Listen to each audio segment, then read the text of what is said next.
This is breaking news from News 3.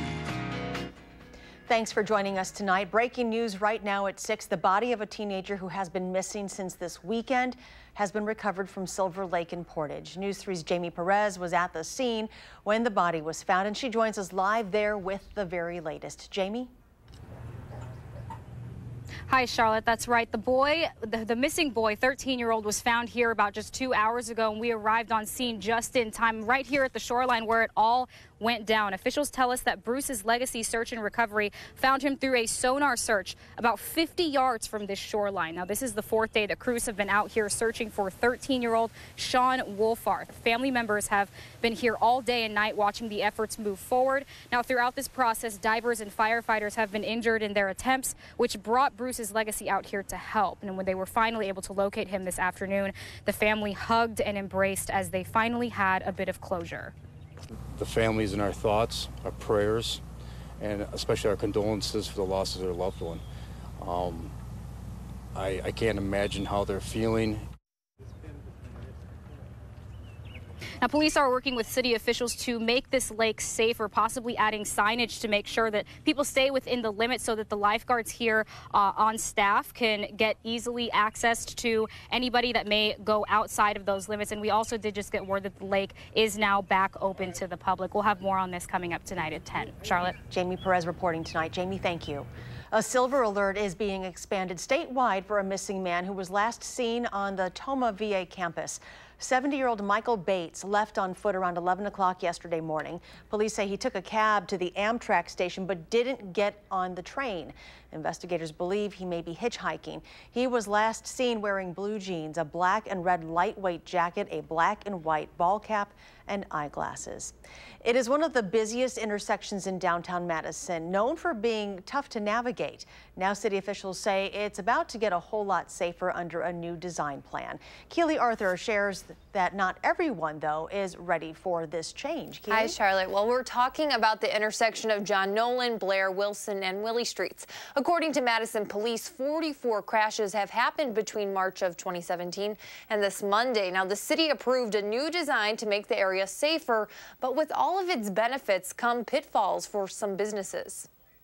We've got mountain bikes are making a big comeback here. In a city that's often named one of the most biker-friendly, you can bet on a lot of bike shops. Pretty much every category of cycling you can think of. But there's something that sets Machinery Row bicycles apart. Location, location, location. Oh, it's absolutely awesome. The lake is right here. We've got a parking lot that has 100-car capacity, and the bike path is right in front of this beautiful 120-year-old building. Also right here, though, is this congested downtown intersection of John Nolan, Wilson, Willie, and Blair Streets. Shop owner Roger Charlie says he doesn't mind it. Well, I don't think of it as chaos. I think of it as a beautiful interchange of people. But some users sure do. 92 crashes occurred between 2010 and 2014, a number the city says is far higher than it should be. So they want to make a change. At a city council meeting Tuesday night, a redesign of the intersection that adds buffered bike lanes, left turn lanes, and more space for pedestrians was approved. Also part of the plan, moving the driveway into Machinery Row much further west. Right now it's tucked up against the side of the building and kind of spits out right in the middle of the intersection, which causes a lot of confusion. Well, obviously it's not good for business. Like anybody who has their street torn up in front of their business, it's not a good thing. So we hope we can still get good access for our customers in and out. The plan still needs to get budget approval, something that will likely happen this fall. Before then, Charlie hopes, though, that the design can go through one last cycle. Again, I'd like to have it to be something that is as near perfect as possible. Not everything we can always do, but we try to do as much as we can. This project will cost just under $4 million, with $1.8 million coming from the city, $1.9 from federal highway safety improvement funds. If the budget is approved, construction, Charlie, will begin in 2019. Keely Arthur reporting tonight. Thanks, Keely. Madison leaders are preparing for the possibility of flooding as lake levels continue to rise. Free sandbags are being offered at several locations. All you need to do is bring a shovel. We have this list of all 7 locations on channel3000.com. Let's check to see if there is any more rain in the forecast. Here's meteorologist Karin Swanson. Hi, Karin. Hi there. We're watching some showers and thunderstorms that are back into Iowa tonight, and those are heading in an east-northeasterly direction right now. The stronger storms have been staying down to our south. Some of those stronger storms down towards Cedar Rapids, and then also now within the last hour down toward Davenport. But still, some of those showers and thunderstorms will make their way into southern Wisconsin as we head through tonight. You can see just kind of that rotation of rain that's making its way across the region. So keeping that wet weather around tonight and into the next 2 days as well. Temperatures right now are in the 60s and 70s throughout much of Wisconsin. We're at 71 degrees here in Madison, 69 in Wisconsin Dells, and 75 degrees in Janesville. Our temperatures this evening will be falling from the low 70s down through the 60s. We'll see those scattered showers and some thunderstorms as well. We'll keep the wet weather around for a couple of days, but we do have some sunshine in the forecast. I'll let you know when to expect that coming up in a few minutes. Thank you, Karin. Governor Scott Walker has activated the National Guard to help with recovery efforts following destructive flooding in northern Wisconsin. Portions of northern Wisconsin saw as much as a foot of rain over the weekend. Ashland, Bayfield, Burnett, Douglas, and Iron counties remain in a state of emergency. The flooding and storms have resulted in at least 2 deaths. Governor Walker is also continuing to defend his decision to send about 24 Wisconsin National Guard troops to Arizona to help increase safety along the border. Members of the National Guard are down there in a support role for the Arizona National Guard. They're not involved in law enforcement. They're not, as it specifically states in their policies, they're not involved with illegal aliens or with people or detainees or others seeking entry into the United States. The announcement came on Monday. The governor says people are turning this into a political battle when it's not. A new Marquette Law School poll shows State Superintendent Tony Evers is in the lead as the Democrat to take on Governor Walker in November. Of those who plan to vote in the Democratic primary, 25% would choose Evers. The 9 other Democrats are all in the single digits, but 34% said they don't know who they would vote for. What we see that no one in the field is known at a high rate. Tony Evers is the best known, and 61% say they don't know enough about him to have an opinion. The same poll asked registered voters their views on the Foxconn plant coming to Wisconsin. 46% of people surveyed think the state is paying more than the Foxconn plant is worth, while 40% believe the plant will provide as much value as the state is investing in it, if not more. Next at 6, an Oshkosh woman is being charged tonight for helping 2 inmates escape a minimum security prison this week. Police arrested 31-year-old Leslie McCullough on suspicion of aiding a felon last night. Officers say she drove the car from Oshkosh to Mazomanie, where the 3 were stopped around 6:30 last night. The 2 fugitives, 27-year-old James Heather and 25-year-old Alexander Weinman, escaped from the Winnebago Correctional Center in Winnebago Monday night. All 3 have been booked into the Dane County Jail. Today, the city of Janesville announced it would be getting a grant for $500,000 to redevelop the former General Motors plant. The money will help tear down the facility and also remove asbestos from the buildings. Our Rock County reporter Adam Duxter shows us how demolition is going so far and the impact it's having for people who used to work there. As nearly a century of Janesville history comes down behind me, community leaders are excited about what could be done with this site in years to come. I didn't think the city was going to recover as well as it did. Janesville's General Motors plant made cars, trucks, and tractors for almost 90 years. Lloyd Duncan was there for 40 of them. I met my wife, had kids, graduations, baptisms, everything. My whole life revolves around GM, And now those memories are coming down. It's bittersweet. There's sadness in it. I hate to see the plant go, but it is an old facility, a really old facility. And to keep modernizing it is probably costing GM more than it would be tear it down and build a new one. And he's not alone in that feeling. This is sort of a bittersweet moment for people in the Janesville and surrounding area. Many of us have ties to this business, have for many years. Almost everyone in this area has a family member or relative who worked here. Today, the city of Janesville was given a $500,000 grant to help with the demolition process. In the future, something else will stand here. And for even the most seasoned General Motors employee, that's not such a bad thing.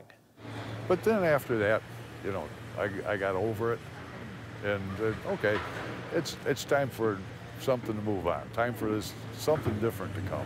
CDC officials say that 90 to 95% of the materials behind me will be reused or recycled. Reporting in Janesville, Adam Duxter, WISC News 3. The demolition of the GM plant is slated to go through June of 2020. Still ahead on News 3, a preview of this year's Shake the Lake event and another round of school safety grants awarded today. How much the Madison School District is getting next.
$1.9 million was awarded to 19 Wisconsin schools today, all to be dedicated to safety upgrades.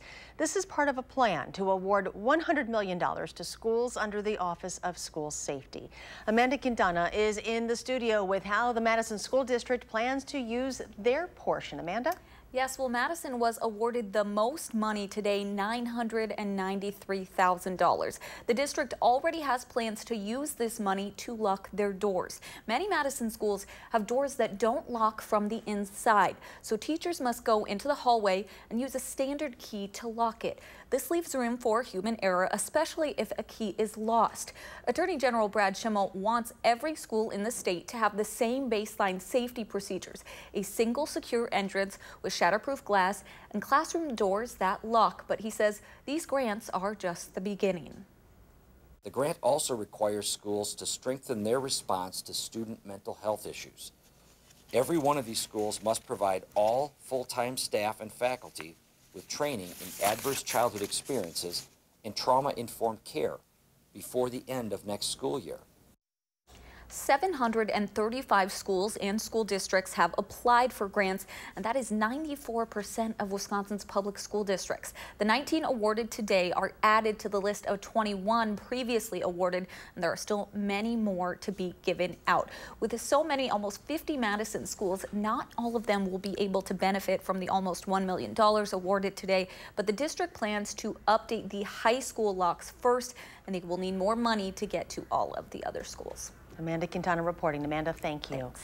We are just 3 days away from the annual Shake the Lake event. For the 4th year, it will happen downtown between Broome and Blair Streets.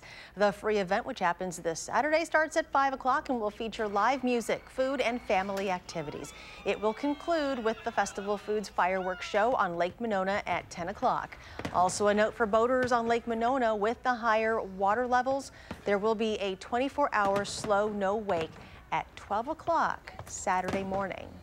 There is more to come tonight at 6 when we come back. A major donation to help continue the fight against childhood cancer. More wet weather is ahead, along with some cool temperatures. All of that forecast coming up next.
Welcome back. American Family Children's Hospital is hoping a new donation will put doctors one step closer to ending childhood cancer. The nonprofit Hyundai Hope on Wheels presented the hospital with a $100,000 check today. Children who have been patients at the hospital dipped their hands in paint and placed them on a 2018 Hyundai Santa Fe. These handprints are added to our Hope on Wheels vehicle, which travels the nation as we present research awards and spread awareness about pediatric cancer. Got it good. The Children's Hospital's Pediatric Oncology Department is one of 21 nationwide getting one of these awards.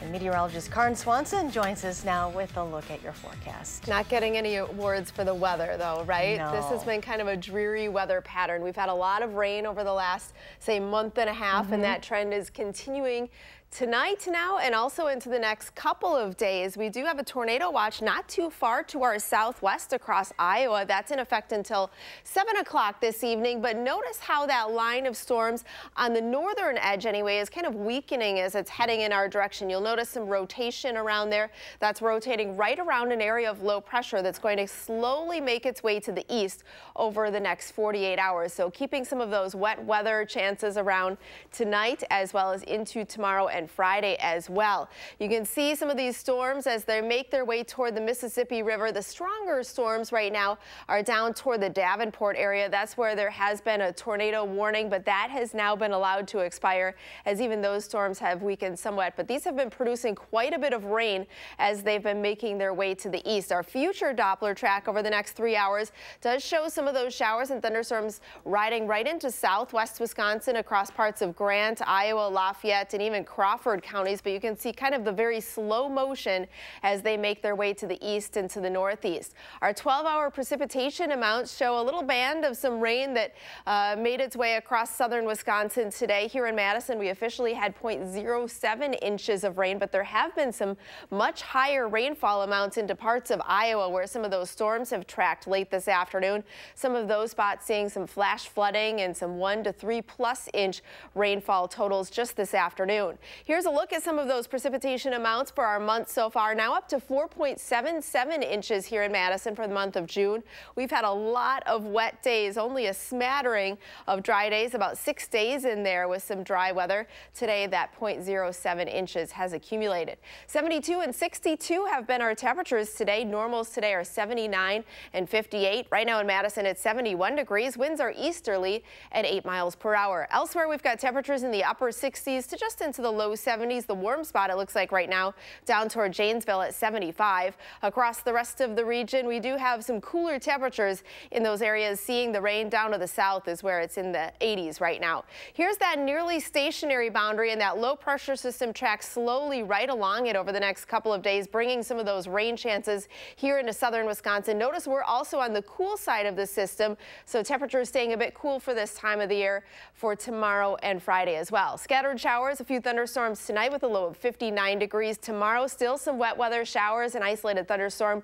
Breezy winds out of the east with that high of 70 degrees. Here's that future track forecast showing some of those showers and thunderstorms making their way through southern Wisconsin tonight. We'll hold on to those chances tomorrow, especially down to the south, and then keeping that wet weather in the forecast tomorrow night and into the day on Friday as well. As far as precipitation potential, it looks like the highest totals will accumulate down to the south and off to the southwest. Some of those spots may see up to about 1 inch to perhaps 2 inches of rain accumulate over the next 48 hours. Beyond that, we do dry it out a bit toward the weekend. We have just a slight chance of a thunderstorm. It looks like the best chance of that will be on Sunday. Then looking dry for early next week with some shower and thunderstorm chances returning later Tuesday into Wednesday. Steve Stricker is ready for a big week as tournament host and a pre-tournament favorite at the American Family Insurance Championship. The story's coming up in sports.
Today was the first of 2 days of Pro-Am events at the American Family Insurance Championship at University Ridge. Tournament host Steve Stricker always spends as much time signing autographs and shaking hands as he actually does playing golf, but he understands and does it gladly as the tournament continues to grow in popularity and charitable contributions in its third year.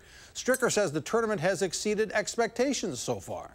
It's been very exciting for us to see the growth in this tournament, and you know, I can't say enough about our community standing and getting behind this event and supporting it the way they do. So it's very special to be and see and take part of all this. He'll be certainly a big force this week. You know, playing in front of your home crowd is always a thrill.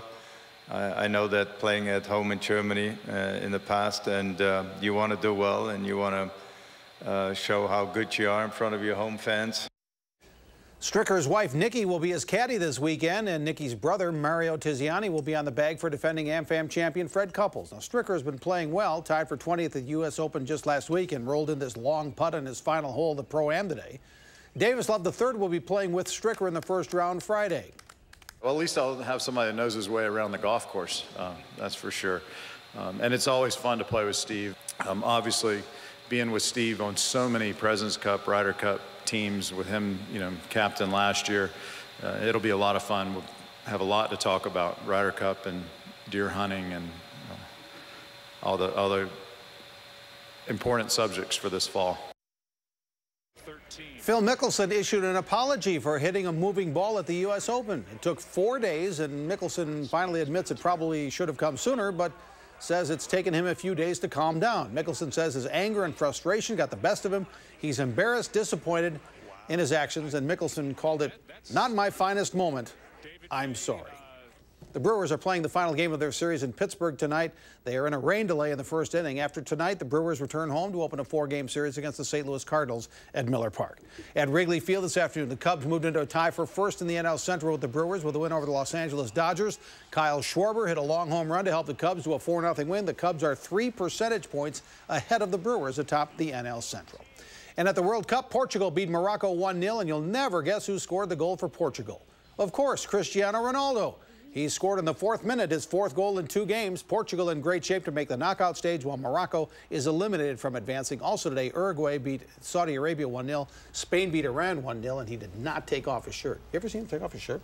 I have not. He doesn't have a 6-pack. He's got a 12-pack.